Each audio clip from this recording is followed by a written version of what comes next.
so hurt, or you feel so lonely, or you're in so much pain that you're not able to pick up on the nonverbal cues and about the signals that the person doesn't like you.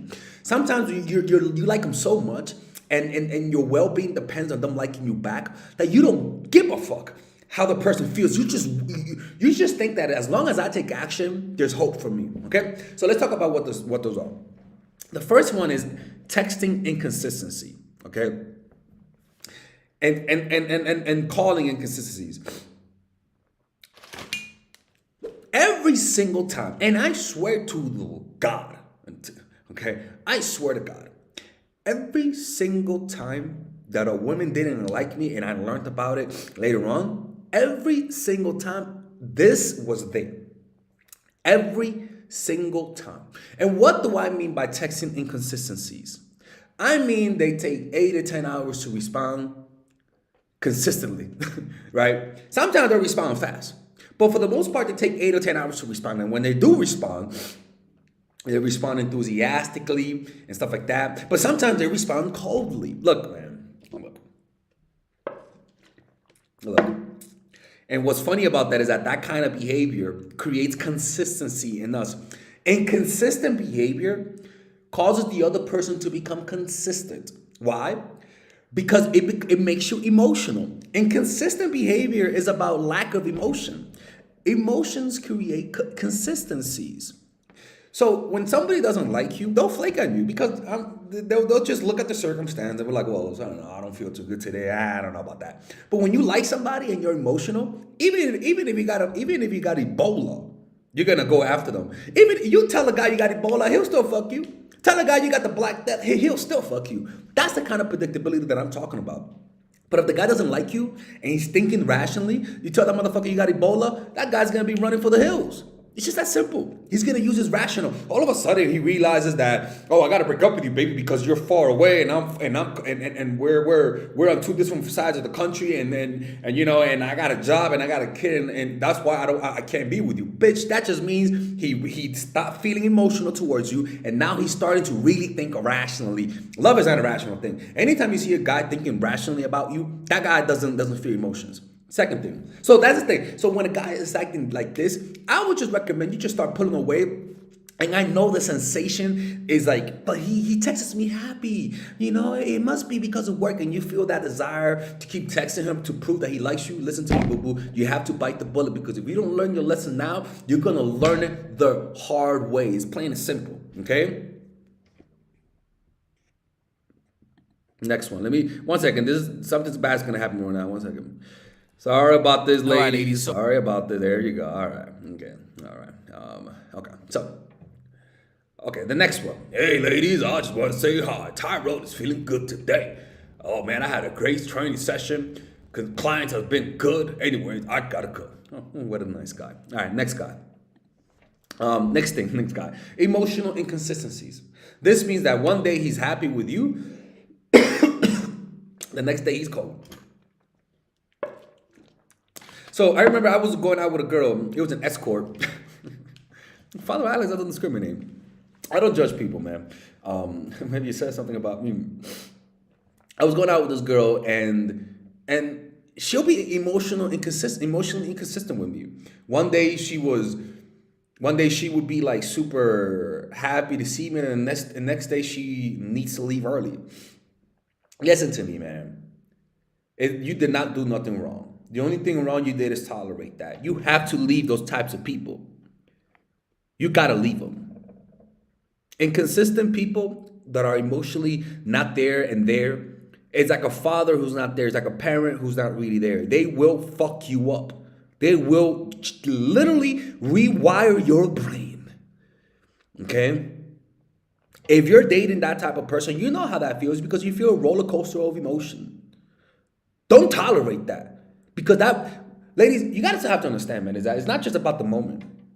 Okay? It's not just about the moment. It's the fact that sometimes you tolerate this type of shit that they traumatize you to the point where the next time you're with somebody, you're just gonna be projecting what happened in the last relationship and pretty much creating it again. You're gonna literally pick the same kind of guy. That's because you tolerated that. Do not tolerate emotional inconsistencies. One day he's happy with you, the next day he's sad with you. Get the fuck out of here. Sorry about that. Next one. Date, meetup inconsistencies. That means he's canceling dates from time to time. Put it this way: when deep down you don't know whether or not he's gonna meet up with you, and up until the date you're just anxious. That's not a good sign. That's not a good sign. And that's not a good sign at all. I agree with you, Alexis. Tyrone, what are you doing, man? Get out of here. That's not a good sign. That's not a good sign. That's not real trust. That's not real love. That's you being attracted to somebody who doesn't like you. It's just that simple. And I'm sorry you're going through that, but you're gonna have to end it. You're pretty much traumatizing yourself being with a guy like that. Because you're creating an anxiety type of attachment. It does affect you. Cut them at the root. Anytime you get a whiff of this type of behavior, cut it as soon as possible. Because it will rewire your brain. Pain, emotional pain, puts your brain in a malleable position. It changes you. Sometimes for the better. Sometimes you might go through these types of issues and then say, fuck this shit. I'm in pain. I'm gonna work on myself. And because you're in so much pain, you actually change. Like pain is a catalyst for change, actually. But for most people, they usually revert to unhealthy habits that pretty much changes them for the worst. And you're doing that because you want to get loved. You want to be appreciated. And I have a lot of compassion for that. I really do. But it's not worth it. It's not worth it. Next one. Sex inconsistency. When a guy doesn't want to have sex anymore, look, man. Look. When a guy has sex with you consistently for a week and then the next week he's not, look. It sometimes it means it's cheating. That's why I put it last. But I think you should put this into more of a. The thing is that you should put this more into context. If he's consistently everywhere but that, then it's kind of like maybe he has a low sex drive, or maybe you guys need to spice things up.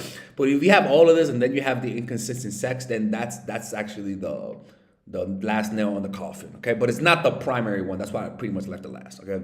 All right, ladies and gentlemen, if you guys ever want to learn how to use your feminine energy to influence people, learn how to use your masculine energy to become more assertive, and also learn how to blend both energies to improve your dating life, your spiritual life, honestly, your relationship life, your family life, your career life, this is the course for you. If I had to make a course for my nieces, I have two nieces, one is 19 and one is 15.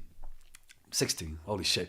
Oh my God, he's a bad fucking uncle. He's a bad uncle. Get him. Shut up, Melissa. You should get this course, right? And this is the course that I will make for them.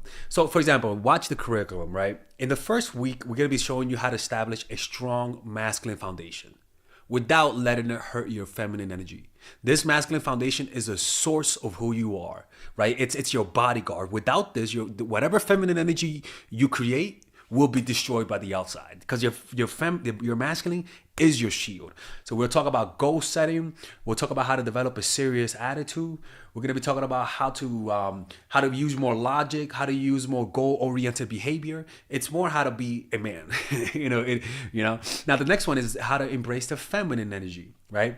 This one would teach you about how to minimize excessive masculine traits, developing self-awareness, healing abundant feminine energy, regulating your emotion, mastering voice qualities and facial expressions, surrendering control, and allowing pain to be felt. This is honestly, this will supercharge, like Kaioken, your masculine energy. After that, we have femininity in the workplace, and how to be feminine in the workplace without letting people take advantage of you, and the nuances of how women on power should behave versus women who are subordinates in the workplace, and even a dress code. This is based on psychology, people. It's kind of insane. I'm actually excited about this one. The next week, we talk about navigating the labyrinth of male and female friendship, and this a lot of women find confusing, so we talk about that.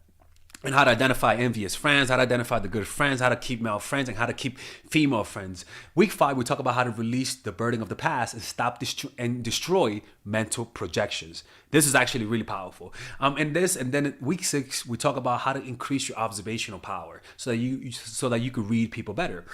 And we have a bunch of bonuses. The course starts at $99, and you guys can pre-order the course today at $69 before it goes out. If you're watching this, most likely I'm in the meditation retreat, so most likely I will be praying for all of you guys.